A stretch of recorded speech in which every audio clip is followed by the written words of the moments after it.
금식 중에 일어나는 역사라는 제목으로 말씀 증거합니다. 금식 중에 일어나는 역사. 힘들다 하지만 한민족은 단군 이래 최대의 풍요를 누리고 있습니다. 비교에 의한 빈부격차 심화 등의 상대적 빈곤은 심해졌는지 모르겠지만 하루 한 끼도 먹기 힘든 그런 절대적 빈곤은 오래전에 벗어났습니다. 기아가 걱정이 아니라 이제 비만이 걱정인 시대를 살고 있습니다. 인구 절반 이상의 사람이 다이어트를 시도해 본 적이 있다라고 합니다. 이 비만이 걱정인 사람을 위해서 온갖 다이어트 비법이 소개되고 있습니다. 요즘 새삼 각광받는 다이어트법이 있습니다. 간헐적 단식, 간헐적 금식이라고 하는 다이어트법이죠. 일주일에 한 번 또는 하루 중에 16시간 이상을 금식하는 것이다 라고 합니다. 그러면 체중이 줄거나 아니면 요요 현상이 없이 계속 유지되기도 한다라고 하죠. 금식하고 있다고 하면 대뜸 이런 반문을 합니다. 다이어트 중이세요? 다이어트 중이세요? 그런데 교회에서도 마찬가지라고 하지 않습니까? 요즘 금식 중입니다 라고 하면 교인의 10명의 8명은 그 집사님에게, 그 장로님에게, 그 권사님에게 똑같이 얘기한다고 합니다. 권사님 다이어트 중이세요? 뺄살이 어디 있다고 금식하세요? 라고 말한다는 겁니다. 금식하고 있습니다 라고 하면은 교회에서 가장 먼저 말해야 되는 게 기도 중이세요? 이렇게 나와야 되는 게 정상인데 이 배부른 교회는 이제 더 이상 금식이 경건의 도구가 된 것이 아니라 금식이 다이어트의 도구로 정착이 된 모습을 보여주고 있죠. 다른 말로 하면 이 금식이라고 하는 경건의 도구가 교회 안에서 많이 사라졌다라는 것을 의미하고 있습니다. 성경의 민족 유대인은 3가지 경건의 훈련을 규율화했죠. 예수님께서도 말씀했습니다. 구제와 금식과 기도, 이것이 경건의 3가지 도구였습니다. 정기적인 구제, 정기적인 기도, 정기적인 금식을 통하여서 경건의 훈련을 하였습니다. 어쩌다 느낌이 올 때 경건한 것이 아니라 그 경건이 습관이 되고 삶이 되는 경건을 날마다 훈련을 했습니다. 금식이라는 말은, 성경에서 금식이란 말은 금식 기도의 줄임말입니다. 기도인 기도인데 아무것도 먹지 않고 기도한다라는 것입니다. 단순히 아무것도 먹지 않음이 아니라 음식을 끊으면서 기도한다는 뜻입니다. 육체의 즐거움을 좀 억제하고 오직 하나님에게만 해답이 있음을 알아서 자신의 생명을 내어놓고 하나님께 자신과 자신의 문제와 공동체의 문제를 온전히 맡기는 신앙 행위, 경건의 모습이 금식 기도입니다. 성경과 교회사 2000년을 통하여서 금식의 무수한 사례를 발견할 수 있습니다. 대표적인 경우가 예수님이죠. 예수님도 40일간 금식 기도했고 모세와 엘리야도 40일간 금식 기도했습니다. 예수님께서 금식을 금지하는 듯한 인상의 말씀을 남긴 것이 있습니다. 그래서 기독교인은 이 금식 또는 금욕 훈련은 바람직하지 않다라고 가르치기도 합니다. 근데 저는 성경 말씀을 주의 깊게 읽어보면 예수님은 결코 금식을 금하지 않으셨습니다. 왜냐하면 예수님 자신이 금식 기도를 하셨기 때문이죠. 바리새인들이 찾아와서 예수님에게 이렇게 물어요. 당신의 제자들은 왜 금식을 하지 않습니까? 그때 예수님께서 말합니다. 신랑과 함께 있는 축제의 기간인데 저들이 슬퍼할 필요가 없다라고 말씀하는 것이죠. 그러니까 그 금식 기도는 어떤 상황에서 드렸던 기도였다는 거예요? 슬픔의 상황, 문제에 직면했을 때에 금식 기도를 했다라는 것을 예수님께서 암시하고 있는 거죠. 그래서 예수님께서는 금식 기도 자체를 금지시킨 것이 아니라 이 사람들이 굳이 금식해야 될 필요성이 없는 풍성한 상태에 있다, 하나님의 충만한 가운데 있다라는 것을 강조하시기 위해서 말씀하신 것이지, 기독교인은 금욕적 경건의 훈련을 할 필요가 없다라고 말씀하신 것이 아니죠. 다시 말씀드려서 예수님이 40일 금식 기도 하셨다는 이 자체가 배치되기 때문에 우리 크리스찬들은 예수님께서 금식을 금지시킨 것이 아니라 금식의 모양과 금식의 중심과 금식의 본질을 온전하게 다시 일깨워 주셨다라고 이해해야 합니다. 성경을 읽어보면 언제 금식 기도를 했느냐, 4가지 경우에 금식 기도를 한 것을 성경을 통해서 발견하게 됩니다. 그렇다고 한다면 우리도 이 4가지 경우에 있어서는 철저하게 금식 기도를 할 필요가 있다, 이런 뜻이 되는 것이죠. 성경의 사람들은 언제 금식 기도를 했느냐, 죄에 직면했을 때 금식 기도를 했습니다. 대표적인 경우가 사무엘상서 7장에 우리가 알고 있는 미스바 대성회라고 하죠. 이스라엘 민족이 블레셋 사람과의 싸움에서 대패를 합니다. 근데 그 대패를 한 이유가 그 전에 하나님을 향한 불경이 있었습니다. 하나님의 말씀에 대한 불순종이 있었습니다. 그래서 그들이 대패를 합니다. 이때 사무엘이 온 이스라엘 사람들에게 미스바로 다 모이라라고 했습니다. 그리고 미스바에서 다 모여서 이들이 한 행위가 무엇이냐, 저들이 금식하며 회개하였다라고 말씀하고 있습니다. 죄에 직면했을 때에 이 죄를 하나님께 아뢰고 용서를 구하는 우리의 간절한 행위가 금식이었다라는 거죠. 느헤미야 9장에서도 수문앞 광장에 모인 이스라엘 백성이 금식하여 회개하였다라고 말씀하고 있습니다. 그러니까 성경의 금식 사례는 대부분 회개와 관련되어져 있습니다. 사실 모든 인생의 문제는 죄가 원인 아닙니까? 성경은 이 모든 결핍과 이 모든 문제와 이 모든 더러운 모습은 죄에서 비롯되었다라고 말씀하고 있습니다. 하나님께서 우리 삶 속에 위기를 주시는 것이 아니라 허락하신 이유가 뭐냐? 그 위기를 순결의 기회로 되게 하시기 위함입니다. 문제가 닥쳤을 때에 가장 먼저 회개하는 것은 바람직한 경건입니다. 물론 하나님께서는 벌 주시는 하나님 아닙니다. 물론 하나님은 화내시는 하나님이 아닙니다. 우리는 하나님께서 오래 참으시는 하나님으로 믿어 의심치 않습니다. 근데 오래 참으신다고 하였지 영원히 참으신다고 하지 않으셨습니다. 하나님은 죄를 미워하시기 때문에 반드시 우리 안에 한 점에 한 톨의 죄가 묻어있는 모습에 대해서 용납하지 않으실 때가 있다는 겁니다. 그리고 그 수문제 오염된 영혼을 정화시키는 하나님의 사랑의 다스림은 반드시 있습니다. 그러므로 바울은 날마다 나를 쳐 복종시킨다라고 했습니다. 그게 무엇이냐? 회개하며 살았다, 그런 뜻입니다.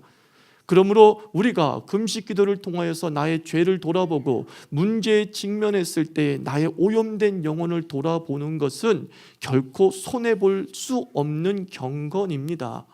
즉각적으로 내가 주 앞에 온전히 서지 못한 것은 없는가? 라고 돌아보는 경건은 우리에게 매우 유익이 됩니다. 하나님 앞에 부족함을 돌아보고 하나님의 온전하심을 닮으려는 그 금식은 역사하는 힘이 있음이 분명하지 않습니까? 다시 미스바 대 금식 기도로 돌아가 봅니다. 이 미스바 대 금식 기도 후에 하나님께서는 블레셋 사람을 물리치게 하시고 이스라엘 백성에게 기념비적인 돌을 세우게 하지 않습니까? 그 기념비적인 돌의 이름이 무엇입니까? 에벤 에셀. 하나님께서 여기까지 우리를 도우셨다. 도우시는 그 하나님의 역사가 무엇 뒤에 일어났습니까? 금식하며 회개하는 기도 뒤에 하나님의 놀라운 역사가 일어났습니다. 하나님은 도와주십니다. 그런데 그 하나님의 도움을 깨끗한 그릇에 받아야 시원하게 마실 수 있지 않겠습니까? 우리가 금식하며 회개한다라는 것은 하나님의 그 도움을 깨끗한 그릇에 담아서 내가 내 영혼을 시원케 하는 생수로 사용할 수 있게 되는 겁니다. 여러분들 무슨 문제가 있든지 간에 바로 금식하며 회개하는 것, 다시 말씀드립니다, 유익할 뿐이지 손해볼 것 없습니다. 내가 무슨 죄가 있다고 회개를 해요? 라고 하지 마시고 작은 죄, 숨은 죄라도 있을 거라는 이 가능성을 바라보면서 나를 정결케 하는 회개를 할 때 하나님은 에베네셀을 우리에게 부어주실 줄 믿습니다. 성경의 사람들은 언제 금식 기도했습니까? 하나님의 뜻을 알려고 했을 때 금식 기도했습니다. 다니엘서 9장을 읽어보면 다니엘이 예레미야 선지자가 남긴 글을 읽게 됩니다. 두루마리를 읽게 되죠. 그 예레미야 선지자의 글을 읽다가 70년 만에 예루살렘의 황폐함이 그치리라 라고 하는 말씀을 읽으면서 궁금증이 폭발하게 된 것이죠. 하나님 아버지, 이게 대체 무슨 뜻입니까? 예루살렘의 황폐함이 그치게 된다는 말은 대체 무슨 뜻입니까? 그리고 다니엘은 바로 그 자리에 하나님 앞에 금식하며 기도했다 그랬어요. 그 말씀을 놓고 하나님의 온전하신 뜻을 하려고 금식하여 기도했을 때에 하나님께서 가브리엘을 보내어 다니엘이 읽은 말씀과 환상을 풀어 깨닫게 하셨다라고 기록되어져 있습니다. 우리 자신들이 막막할 때가 있습니다. 하나님의 뜻은 어디에 있는지, 하나님의 계획은 무엇인지 알고 싶을 때가 있습니다. 알아야 될 때가 있습니다. 반드시 알아야 될 필요성이 있을 상황이 옵니다. 그때 우리가 금식하여 기도할 때에 하나님께서는 풀어 깨닫게 하실 줄 믿습니다. 모세가 하나님의 계시와 율법을 받기 위해서 40주야를 금식했다라고 말씀하고 있습니다. 중대한 인생의 결정이 있습니다. 진로를 정해야 될 때가 있습니다. 결혼을 내 배우자나 또는 내가 결혼해야 될 것인가 말 것인가도 결정해야 될 때도 있습니다. 그때 우리에게 필요한 게 뭐냐? 금식 기도입니다. 중대한 인생의 결정의 상황 속에서 하나님의 뜻을 알아야 될 필요성이 있을 때, 우리는 식음을 전폐하고 기도에 매달릴 때 하나님께서 진로를 열어주시고 그의 계획을 보여주시는 것이죠. 회개하면서 우리를 정결하게 만들면서 우리의 영혼의 캔버스를 준비할 때에 하나님께서는 그 캔버스에 진로, 결혼의 걸작을 그려주실 줄 믿습니다. 셋째, 성경의 사람들은 언제 금식했습니까? 사명을 위해 금식했습니다. 예수님께서는 공생애를 시작하시기 전, 30살에 공생애를 시작하시기 전 광야에 들어가 40일 동안 금식기도 하셨다라고 말씀하고 있습니다. 금식기도 후에 예수님께서는 비로소 이스라엘 전면에 등장하셔서 복음을 전하셨죠. 엘리야도 40일간 주님 앞에 금식기도했다라고 했습니다.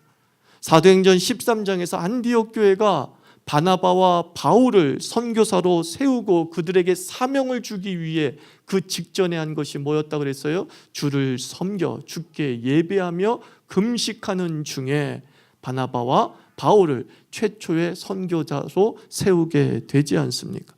사도행전 14장에서는 장로들을 세운 다음에 바울과 그 교회는 그들의 사역을 위해서 금식했다라고 기록하고 있습니다. 우리가 맡은 이 직분과 이 맡은 사명을 놓고서 우리는 목숨 걸고 기도할 필요가 있다는 거죠. 내 인생의 문제가 아닙니다. 내 절박한 문제가 아닙니다. 이것은 주님의 일이 분명한 것들입니다. 내가 이 일을 안 해도 내 삶에 먹고 살 걱정은 없습니다. 근데 그것이 사명의 문제라고 했을 때 우리는 금식해야 됨을 성경이 가르쳐주고 있습니다. 저는 임직자들은요, 매년 초 금식하는 것이 유익하다고 생각합니다. 내가 집사 직분을 받았든 내가 교사 직분을 받았든 내가 성가대 직분을 받았든 1년에 한 번씩 우리가 직분을 받는다는 것은 하나님의 사명을 받는다는 뜻이고, 그 사명을 놓고서 우리는 연초마다 개인적으로 금식하는 것이 마땅한 거예요. 금식하며 기도할 때 사명 감당의 힘, 사명 감당의 지혜, 사명 감당의 동력을 맛보게 될 줄 믿습니다. 마찬가지로 여러분이 사회생활을 하면서 승진도 할 것이고 새로운 보직을 받을 수도 있을 것입니다. 그때 금식하는 것이 유익합니다. 그때 금식하는 것이 유익합니다. 승진을 위해 금식하는 것이 아니라 승진한 후에 하나님 아버지, 이 승진, 이 직분을 내가 잘 감당할 수 있도록, 내가 과장되었습니다. 과장다울 수 있도록, 내가 부장되었습니다. 부장다울 수 있도록 하나님 아버지 내 능력을 주시옵소서. 금식할 필요가 있죠. 근데 우리는 거꾸로가 될 때가 많다는 거예요. 승진을 위해 금식하지 그 사명 감당을 위해서는 금식한 적이 한 번도 없다라는 것이죠. 근데 참 재미난 사실은 승진을 위해 금식하는 사람이 승진이 잘 되는 게 아니라 승진한 뒤에 그 직분을 놓고 감당할 수 있는 힘을 놓고 기도한 사람이 그 사명 잘 감당했기 때문에 승진이 또 되는 거예요. 순서가 그런 겁니다, 여러분들. 그 사람이 하나님의 놀라운 직분의 상승이 이루어지는 것은 A라는 직분을 잘 감당했기 때문에 B라는 직분으로 올라가게 되는 것이죠. 여러분들에게 맡은 바 직무가 무엇이 있습니까? 성경의 사람들은 맡은 바 직무를 위해 금식하며 기도했습니다. 잘 감당하게 해달라고, 온전하게 섬길 수 있게 해달라고, 열매를 맺게 해달라고 하나님 앞에 기도했을 때 그들은 열매 맺는 크리스찬이 될 수 있었습니다. 넷째로 주의 사람들은 언제 기도했습니까? 인생사를 놓고 기도했습니다. 다윗이 밧세바와의 불륜 관계를 통해서 아들을 낳게 되죠. 그런데 하나님께서 어쩔 수 없이 그 다윗의 가문이 이스라엘 민족의 전례가 되게 하면 안 되기 때문에 죄를 지어도 아무 문제가 없네. 지도자부터 죄를 지어도 아무 문제가 없으면 그 나라는 누가 주의 말씀을 순종할 수 있겠습니까? 하나님께서는 본보기와 형벌로 다윗과 밧세바 사이에 낳은 아들을 치십니다. 낳자마자 병이 들죠. 죽음의 지경에 이르게 되죠. 그때 다윗이 한 일이 무엇이었습니까? 7일 동안 침상이 썩도록 울며 금식하며 기도했다 그랬어요. 여기서 기도는 당연히 회개 기도겠죠. 내가 잘못했습니다, 주님. 나 때문에, 나의 죄 때문에 나의 아들이 이런 비극을 겪는다는 것 너무나 마음이 안타깝습니다. 아마 인생사를 놓고 그는 7일 동안 금식 기도했죠. 또 오늘 인생사, 그것도 공동체의 미래를 결정하는 위기 상황에 처하게 되죠. 에스더는 포로 식민지의 사람이었지만 하나님의 은혜로 제국의 왕비가 되지 않습니까? 그런데 하만의 계략으로 유대인 전체가 다 죽을 지경에 이르게 됩니다. 모르드게는 자기의 조카 에스더에게 전가를 보내서 이건 너만이 이 문제를 살릴 수 있다. 네가 왕에게 가서 이 잘못된 부당한 이 법을 바꿔야 된다라고 얘기를 하죠. 그런데 그 당시에 사람들은 왕이 불러야 그 앞에 나갈 수 있었지, 자기 혼자 왕 보겠다고 나가면 그냥 죽는 거예요. 오늘 말씀에 규를 내밀게 해달라고 기도하라고 그랬어요. 이 규가 뭐야? 왕이 짚고 있는 지팡이에요. 근데 만약에 에스더가 이유도 없이 방문했을 때 왕이 저 뭐야 하고 이걸 그대로 쥐고 있으면 그 에스더는 그 자리에서 죽는 거예요. 근데 왕이 규를 딱 내밀어서 어쩐 일이야? 웬일이야? 나도 보고 싶었는데 하고 딱 내밀면 이유 없는 방문에도 불구하고 살 수 있었어요. 죽음의 지경, 공동체도 죽음의 지경에 이르렀고 에스더도 이 문제를 풀려다가 자기도 죽을 수 있는 지경에 이르게 되죠. 이 인생의 절박한 상황과 긴박한 상황에서 그의 삼촌 모르드게와 조카 에스더가 결정한 게 무엇입니까? 나를 위해서 금식 기도해달라. 나도 금식하며 죽으면 죽으리라고 나아가겠다라고 했습니다. 그리고 나아갔을 때 왕이 규를 내밀어 왕비 에스더를 받아들이게 되고 왕비의 이야기를 들으면서 하만의 계략들을 무너뜨리는 모습을 성경이 이야기하고 있습니다. 여러분, 절박할 때 기도하기를 축원합니다. 정말 이거 아니면 난 죽을 수밖에 없다는 상황이 너무 분명할 때 우리는 죽음을 기다리는 것이 아니라 일종의 영적 자살 행위를 하는 것입니다. 나는 주 앞에 죽겠습니다. 나는 이 밥 먹을 필요도 없습니다. 어차피 내일 죽는데요. 하나님 아버지, 나를 살려주십시오. 나를 살려주십시오. 라고 하나님께 메어 달릴 때 하나님께서는 당신의 귀를 우리에게 내미시어서 구원의 길을 열어주실 줄 믿습니다. 이렇게 믿음의 사람들은 구제와 기도와 금식 기도라고는 경건의 훈련을 정기적으로 함으로써 하나님의 놀라운 은총을 받는 통로를 단단하게 만들어갈 수 있었습니다. 금식의 형태에 대해서 다시 한번 예수님 시대의 유대인들에게 돌아가서 그 성경 시대의 사람들은 금식 형태가 어떤 형태를 가지고 있었느냐? 첫째, 완전 금식이 있었습니다. 그러니까 물도 마실 수 없는 금식을 얘기하는 거죠. 모세의 금식과 그리고 예수님의 금식이 그런 완전 금식이었어요. 기간을 정해놓고 한 것은 아니겠지만 그 완전 금식이 무려 40일이나 지속이 되었다라는 것이죠.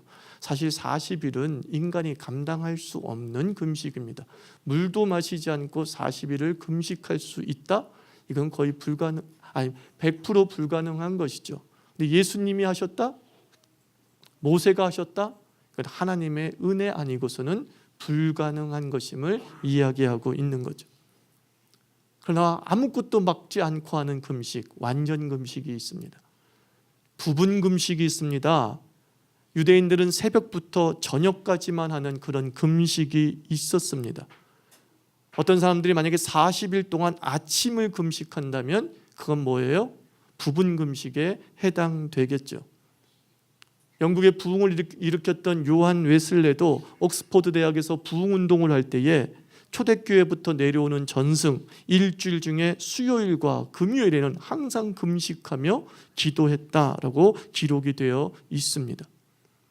우리가 연속적으로 하는 금식만이 금식이 아니라 이렇게 부분적으로 하는 금식도 하는 성경적 금식임을 알려주고 있죠. 셋째가 식도락 금식입니다. 이제 제가 그렇게 정했어요. 식도락 금식이라고. 유대인들은 고기와 술을 먹지 않거나 특별히 맛있는 음식을 먹지 않는 금식도 했습니다. 소위 말해서 즐기기 위한 음식은 먹지 않았다는 거죠. 살기 위한 최소한의 식사만 한 것이죠.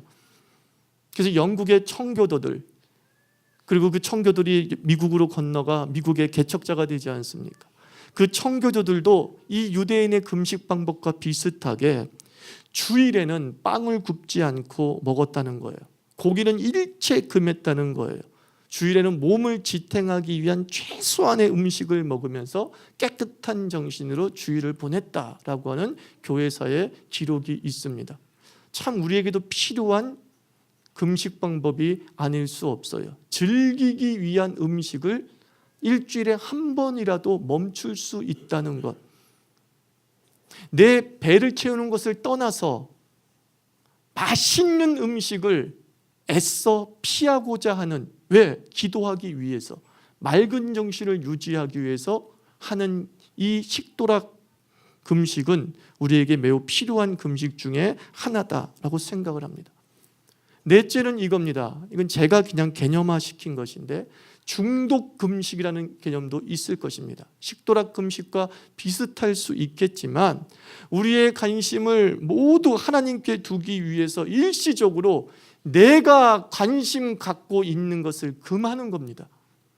하나님에게만 온전히 관심 갖기 위해서 내가 항상 관심 갖고 있는 거 있잖아요. 어떤 사람은 텔레비전, 어떤 사람은 쇼핑, 어떤 사람은 낚시, 어떤 사람은 스포츠. 자기가 관심 갖고 있는 그것을 일시적으로 중단시키는 거예요. 왜? 내가 절박하기 때문에. 왜? 내가 죄를 지었기 때문에. 왜? 내가 지금 사명을 받았기 때문에.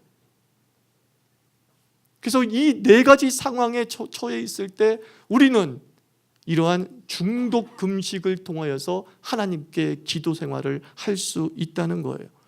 저는 이 현대인에게 이 중독 금식이 매우 필요한 금식 중에 하나라고 생각을 합니다. 왜냐하면 우리의 중독된 것들이 우리로 하여금 기도하지 못하게 하기 때문이에요. 그렇지 않습니까? 텔레비전에 중독된 것이 우리로 기도하지 못하게 하잖아요. 쇼핑에 중독된 것이 우리로 하여금 그 핸드폰에서 떠나지 못하게 하잖아요. 오락에 중독된 이들이 그 오락 때문에, 그 모바일 오락 때문에 기도를 못하잖아요. 그래서 우리가 진실로 하나님 아버지 내가 기도하기를 원합니다 라고 했을 때 밥을 굶지 마시고요. 그건 효과가 별로 없더라고요. 현대인에게는요, 이 중독 금식이 필요해요. 내가 가장 관심 갖고 있는 것, 내가 너무나 좋아하는 것, 내가 너무나 즐겨하는 걸 나는 40일 동안은 하지 않겠다라는 거예요. 그리고 온전히 기도와 말씀에 전무해 보겠다는 거예요. 여러분들 다른 교회에서는 다 사순절이라고 섬기고 있지 않습니까? 고난 부활절 이전의 40일 기간을 사순절이라고 합니다. 근데 이 사순절이 영어로는 카니발이에요. 카니발이 라틴어로 어원이 까르네예요. 까르네. 까르네가 에스파뇰 좀 하는 사람도 알 거예요. 고기라는 뜻이에요. 고기라는 뜻이에요. 부활 전에 40일 동안 중세의 유럽의 기독교인들은 고기를 먹지 않았다는 거예요. 자기들의 즐거움을 금지시켰다라는 거예요. 근데 이게 아주 변태적이 돼가지고 이제 카니발 그러면 뭐가 돼요? 축제, 난장판 이런 걸로 이해가 되고 있지 않습니까? 근데 그 전에 이제 40일 동안 아무것도 못 먹으니까, 고기도 못 먹으니까 그때 그 전에 그 전날 많이 먹어두자. 그게 축제가 된 거예요. 축제가 된 거예요. 근데 그 40일 동안은 그들은 중독 금식, 식도락 금식을 한 거예요. 주님의 고난에 동참하기 위하여서, 예수 그리스도를 온전히 바라보기 위해서 내 배를 즐거워하게 하는 것, 내 몸을 즐거워하게 하는 것을 끊자라는 것이죠. 우리 자유계 교인들 한 사람 한 사람도 중독 금식을 한번 실행해 보았으면 참 좋겠어요. 이 중독 금식이 어려우면 중독 금식을 부분 금식과 연결시키는 거예요. 내가 하루 종일 끊지는 못한다. 근데 내가 텔레비전을 2시간을 봤으면 1시간만 보겠다. 이렇게 부분 금식과 중독 금식을 연결시켜 보세요. 그럼 1시간 안 보는 동안에 뭐가 될까요? 기도할 수 있죠. 그 1시간은 기도할 수 있죠. 그래서 금식이라는 것은 우리 삶에서 단순히 안 먹는 것이 아니라 안 먹으로 말미암아 발생되어지는 모든 시간적 여유를 어디에 집중한다는 거예요? 기도에 집중한다는 뜻이에요, 여러분들. 안 먹는 게 아니에요. 안 먹으로 말미암아 발생하는 시간적 여유, 밥을 먹지 않음으로 발생하는 하루 30분, 1시간 30분의 시간을 기도에 투자한다는 거예요. 내가 텔레비전을 1시간 보지 않는 으로 말미암아 발생하는 1시간의 여유를 기도에 집중한다는 거예요. 그게 바로 금식 기도의 진정한 의미입니다. 여러분, 게임 체인저라는 말을 아십니까? 게임 체인저. 어떤 일이나 결과의 흐름의 판도를 바꿔놓는 아주 중요한 역할을 하는 사람을 게임 체인저라는 거예요. 축구에서 만약에 중간에 누구를 탁 집어넣는데 그 누구가 갑자기 우리 팀을 활성화시켰어. 그런 역할을 하는 교체 선수를 게임 체인저라고 하죠. 옛날에 안정환 선수가 그런 역할이었죠. 게임 체인저 역할을 했죠. 딱 집어넣었을 때 상황을 싹 바꾸는 능력이 있죠. 저는 그 게임 체인저라는 말을 이 금식 기도에 넣고 싶은 거예요. 금식 기도는 뭐냐? 라이프 체인지예요. 여러분들 어떤 중요한 상황과 변수가 발생했을 때 이전과 이후를 다르게 만드는 게임 체인저 같은 역할을 하는 경건의 훈련이 무엇이냐? 금식 기도예요. 여러분, 이 금식 기도를 통해서 라이프 체인지가 일어날 줄 믿습니다. 귀신에 시달린 아이를 제자들이 고치지 못했습니다. 그 제자들은 그 전에 귀신 들린 사람들을 고쳤던 제자들이었어요. 근데 예수님의 제자들이 이번에는 귀신 들린 아이를 고치지 못합니다. 그때 예수님께서 마태복음 9장 29절에서 귀신 들린 사람을 고쳤던 제자들이 귀신 들린 사람을 못 고치게 됐을 때에 상황을 어떻게 진단하고 있습니까? 제자들아, 이 사람들아, 금식과 기도 외에는 이런 유가 나가지 아니한다 그랬어요. 무슨 뜻인지 아십니까? 너희들 한 번 은혜 받았다고, 한 번 문제 풀었다고 계속 풀 거라고 자만하고 있었구나. 너희들이 지속적으로 규칙적으로 금식과 기도를 하지 않으므로 그 능력이 유지되지 못했다, 그런 뜻인 거예요. 여러분들, 발광적 기도가 아니라, 즉흥적 금식이 아니라 여러분의 일련의 삶 속에 규칙적 금식 기도가 있기를 축원합니다. 규칙적으로, 문제가 없어도 죄는 짓잖아요. 문제가 없어도 사명은 우리에게 있잖아요. 문제가 없어도 하나님에 대한 계획에 대한 궁금증은 우리에게 있지 않습니까? 그때 우리가 규칙적으로 완전 금식이든 부분 금식이든 식도락 금식이든 중독 금식이든 그 방법들을 동원하여서 그 남은 시간에 하나님 앞에 매달릴 때 하나님께서는 그 금식 기도를 게임 체인지처럼 사용하셔서 우리의 라이프를 체인지할 줄 믿습니다. 우리의 라이프를 변화시킬 줄 믿습니다. 기도합시다.